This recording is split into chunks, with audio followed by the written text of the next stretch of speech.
Welcome back to Soundside. I'm Paige Browning, in for Libby Dankman. Happy almost Valentine's Day to all who celebrate. It's a time for love, of course, fancy dinners, some cute notes, hopefully for some, a time for intimacy. Now is a good time to warn you, this is a conversation about sex. So if you have little ears around, you might want to turn down the radio for a little bit, because today we want to get into some of the research behind our burning questions on sex, love, and relationships. And we have an expert here in studio, Professor Nicole McNichols, who teaches a very popular class, I'm told, on human sexuality at the University of Washington. The most popular class at UW, I'm told, and she has a new book out. It's called You Could Be Having Better Sex, the definitive guide to a happier, healthier, and hotter sex life. Who doesn't want that? Nicole McNichols, thanks for coming back to Soundside. Thanks, Paige. I'm so excited to be here. This is going to be very fun, so let's get right in. Your book invites us to see sex as really like a central source of happiness, not a nice to have, but something essential. Some listeners are probably going, yeah, duh. Okay. But the book also kind of reads as couples counseling in a way. There's a lot of advice in here about healthy relationships and how to talk about sex. So first, how did you approach writing this book? Well, I really saw that we, are clearly living in a culture, as you said, that is sidelining sex. We're thinking of it as a treat, something that you have to, quote unquote, get lucky to have. Mm-hmm. Get lucky, that phrase. Yes, yeah. Exactly. Or, save room for dessert. When in fact, there's a whole host of psychological, emotional, and physiological benefits of sex that people don't really understand, right? We know, for example, that sex increases immunity. It improves cardiovascular health. It is even shown now to protect against certain types of degenerative brain diseases. There are even some studies, Paige, that show that sex can help us live longer. And we've been just joking about sex all this time, and it's a key to longevity? It is. It has these... You heard it here. You heard it here. It has these profound benefits. And then, yes, we all know, okay, sexual satisfaction and relationship satisfaction, clearly they're linked. Sure. But what a lot of people don't understand is that when we look at longitudinal data and we see improvements in people's sex lives as couples, we later see that these same couples go on to enjoy improved relationship satisfaction. They report increased closeness, but also improved well-being, right? Improved mental health. And that's because we tend to do to sex what we do with all forms of pleasure in our life, which is to view it as something that you have to earn, right? That you have to achieve something before you deserve it. When the reality is that pleasure builds ego resilience. It helps us to turn outward. It helps us to connect with others. And it helps us even to solve our problems more creatively, right? And so we have to think about sexual pleasure as contextualized within those other important forms of pleasure and positive emotions, which are so critical to our life. I have so many questions for you just based on what you just said. And I also want to ask, you actually talk a lot about your own life and experiences in this new book, including times when you and your husband had some questions or challenges in your sex life. One of those was when you had your first kid. Some questions came up around that. So why did you decide to put some of your own experiences in this book?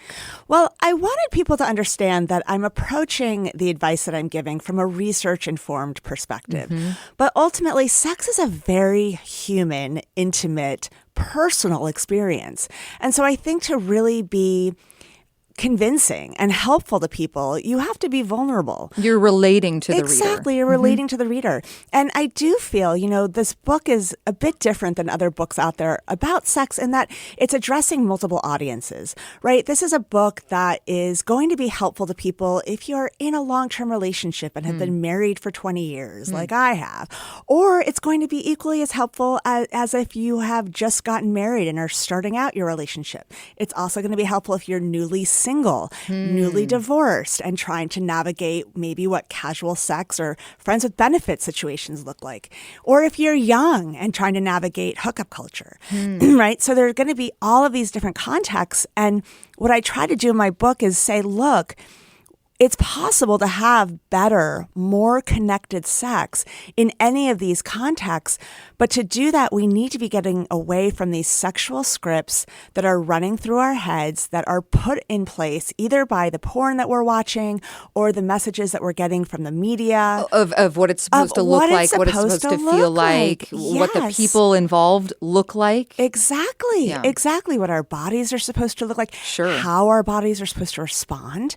So if we can sort of have accurate information and be empowered about what our bodies are meant to actually do, look like, respond, and how so many things that we're so anxious and worried about are actually quite normal, I think I can, really help people to feel empowered to have better sex, no matter what the context is and within which they're trying to have it. Well, and this makes me think of something I wanted to ask you about for people who are maybe feeling a little bit shy about this topic, maybe uneasy, uncomfortable thinking about their own sex life. There is a big word associated with sex, and that's shame. Exactly. You write about how shame plays a huge role in why we still have trouble just talking about sex, even though it's all around us. So can you talk more about what role shame has played, especially for women? Exactly. Well, I mean, of course, it's no secret that we are in a country that has a long history of puritanical roots that have shaped all experiences of pleasure as being a little bit shameful. But possibly no area really reflects that more than sex, where we're ashamed of our bodies, and particularly female sexuality, right? Where we've been taught that female pleasure should be sidelined to male pleasure, where we are made to feel ashamed of our bodies, where, even just a couple decades ago, it was still believed that vaginas had bacteria in them. Newsflash. They don't. It's a healthy environment. Exactly. Usually.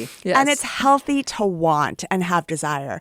And, I even think that this is part of why, for example, certain shows like Heated Rivalry or Bridgerton, right, are so popular now. We want to feel permission to want and to feel the desire. And I think particularly for women, right, being able to put ourselves into the minds of those characters and experience that wanting is something that's very human to us, and that it's okay to want. Is there something that can help us as individuals or societally break free of that fear, that shame, that desire to want, and not feel like this is naughty? Well, I think that that's really where sex education comes into play, right? Which is, I think, one of the reasons that my class has been so popular. We need to replace all of the shame, the stigma, the myths, the misinformation, the disinformation with real, accurate, medically accurate, comprehensive sex positive information. And when we do that, people aren't going to be reliant on these old myths about what they think sex should look like. And they're going to feel like they're okay. They're not broken, right? And so that's sort of the main goal. And also, I think just taking a step back and looking at what are the particular sources of shame that perhaps have existed in your own life, right? Whether it's the community you grew up in or the family you grew up in, and trying to unpack that. But, one of the things that I try to do in my book is really give people the tools and the questions that they can be asking of themselves as well as their partners to try to break through that shame. Because, ultimately the premise here is that sex is important.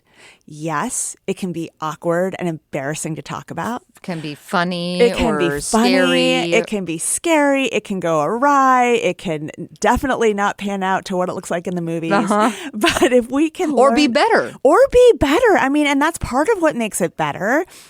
Is when it's not perfect, when it's a little messy, right? When we embrace what we call a sexual growth mindset and figure out sometimes we have to try certain things and get out there. And yes, also masturbate, right? Figure out what feels good in our own bodies so that we're able to communicate that to another partner. But also sit down with our partners and talk about what's the best sex we've ever had, right? What were the emotions that fed into that? Were we on vacation? Was it a mindset where we felt a bit freed from day-to-day responsibilities? Were we feeling especially emotionally connected? Or maybe it's when we brought in something novel that one of us had always kind of wanted to try, but made us a little nervous at first, but actually really got us going. The way that you're talking about framing this as important, not as basically the dessert you get once you've accomplished something in your relationship. Just like you talk about what are we getting at the grocery store? You have to do that. What are we doing with our finances? If you're talking about this as another important thing, you're saying you can unlock a better side of it because you're actually putting the work in.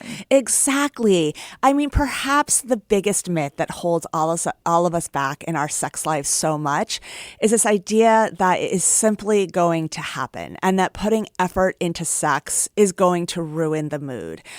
You know, the reality is that when we look at couples, for example, who experience planned sex, right, which might mean putting intimacy on the calendar, although I would not argue for just doing that without other ingredients that we can talk about.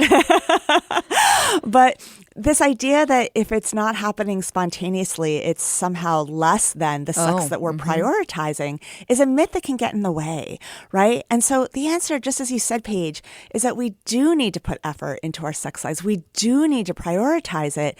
And when we put that attention in and we say to our partners, I love you. This is something I want to make better.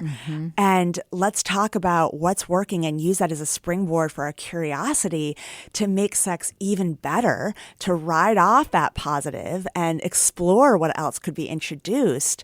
We make room for sex to become better, but we also, along that path, have to be able to embrace the inevitable failures, right? It's a little bit like when you make pancakes. The first one doesn't come out great. It never does. You got to keep going. I love that metaphor. Okay. Well, and I want to talk to, so a lot of your audience is college students.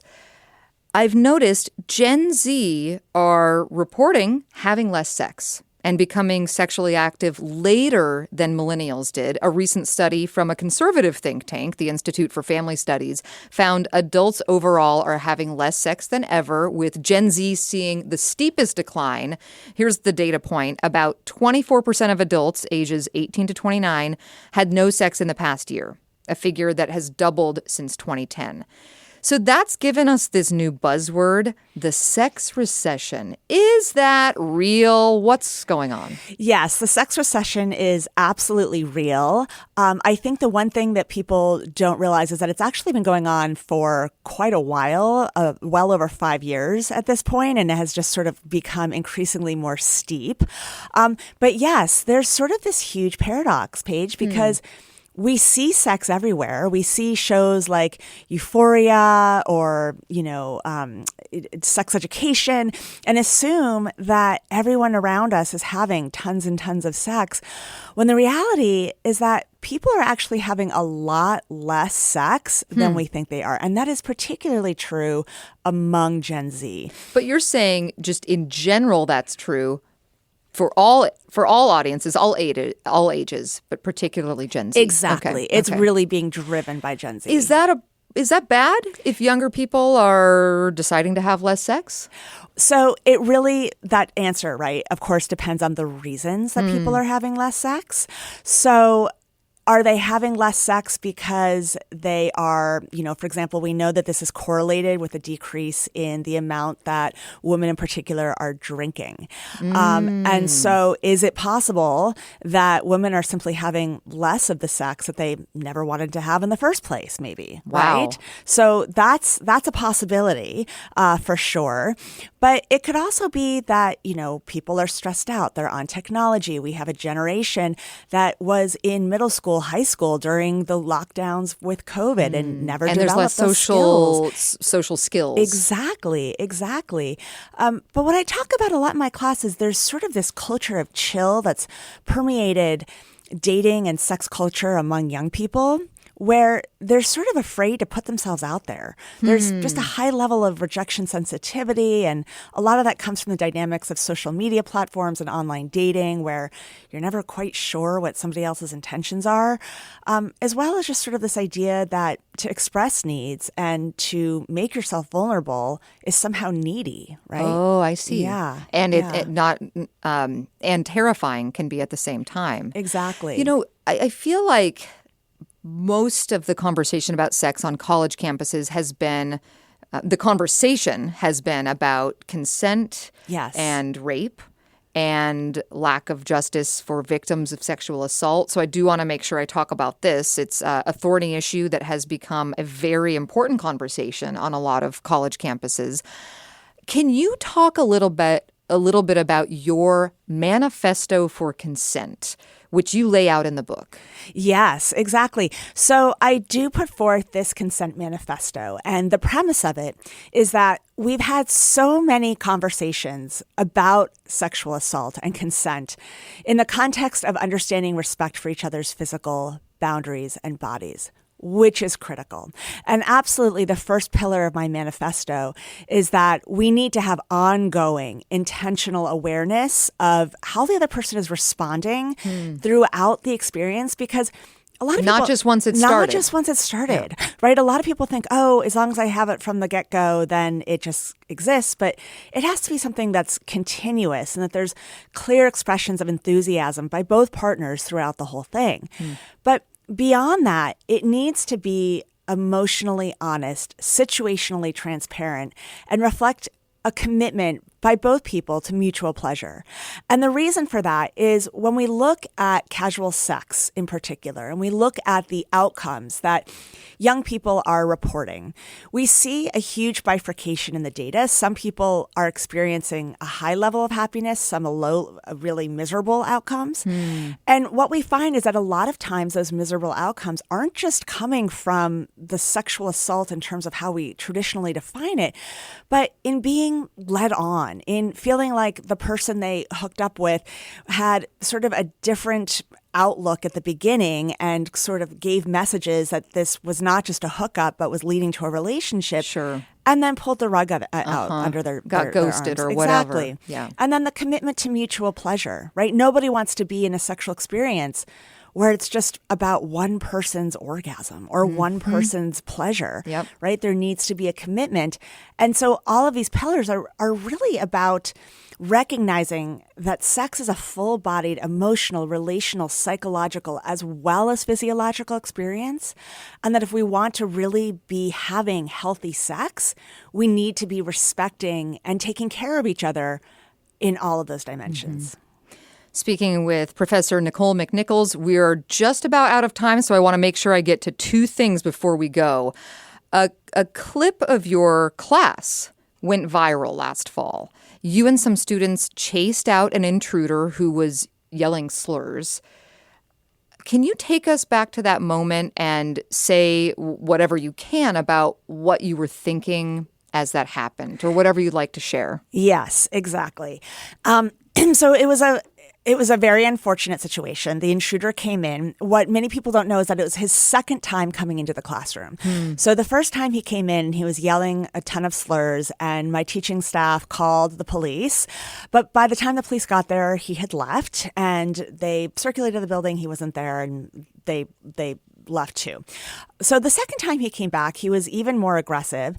And at that point, two students from the top of the class ran down, chased him out, and then the entire class came out. And, you know, I came out of the classroom to make sure that everybody was safe, to make sure that nobody was getting assaulted. But what quickly became apparent was as this guy was yelling insults and continuing to just hurl awful, just anti-Semitic rhetoric at the students, including, you know, Hail Hitlers, the students kind of developed a sense of strength among them, right? A sense of, we're not going to continue taking this. We're not going to continue taking the hate that's coming at us. And you saw that coming from the lecture hall, from the seats. Yeah. It was from the students. And so, you know, I've had a lot of people reach out to me saying, wow, you really showed a lot of strength in doing that. It was really the students and their ability to take care of each other. And I think part of that is we're coming from a classroom where we're talking about something so intimate and vulnerable, and creating trust and respect and honesty in my classroom is such an enormous goal of mine. And I think what happened is students feel connected to each other at a certain point in the quarter. And so when somebody came in and hurled insults, it just became intolerable. Thank you for addressing that and for being willing to speak a little bit more about it. We have about a minute left, so I want to make sure I can get one more piece of advice from you. Wonderful. Quick lightning round, literally about 50 seconds before they turn my mic off here. So I want to know, lightning round tip on these topics. What is your advice for dating apps? Fill out the whole profile. Be intentional about what you want. Understand that a huge portion of people are on there just to have fun, to seek validation. If the person's not willing to get together after after a few texts back and forth, move on. Don't take it personally. Okay. And then I want to ask one more lightning about long-term relationships. One tip about spicing up a long-term relationship. Engage in what I call micro-novelty. It could be a new position. It could be a sex toy. It could be having sex at a different time of day. Get the babysitter to come an hour early. It does not need to be huge changes to your sex life. It can be something that is minor and fluid.